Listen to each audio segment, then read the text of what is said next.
विधानसभेची तयारी गेल्या 5 वर्षांपासून करतोय असं सुजय विखे पाटील म्हणाले। देशामध्ये भाजपचे 400 खासदार निवडून देण्याची जबाबदारी आमच्यावर आहे असंही त्यांनी म्हटलं आहे।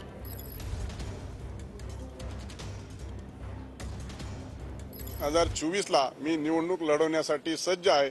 पक्षाने आणि नेतृत्वाने जर संधी दिली तर मी अहमदनगर दक्षिण मधून लोकसभा निवडणुकीमध्ये तयार आहे अशा स्वरूपाची इच्छा मी व्यक्त केलेली आहे। आणि त्या अनुषंगाने आता जी इच्छुकाची यादी तयार झालेली आहे 2024 साठी, तर अहमदनगर दक्षिण साठी माझं नाव बऱ्यापैकी अग्रक्रमावर आहे अशी माझी भावना आहे। तयारी ही मी 5 वर्षापासून करतोय। चांगलं काम चालू आहे, सगळ्यांचं सहकार्य मिळतंय, लोकांचं प्रेम मिळतंय। आदरणीय प्रधानमंत्र्यांच्या योजना गरिबांपर्यंत पोहोचवण्याचं चांगलं काम मागच्या 5 वर्षामध्ये संघटनेच्या माध्यमातून झालं।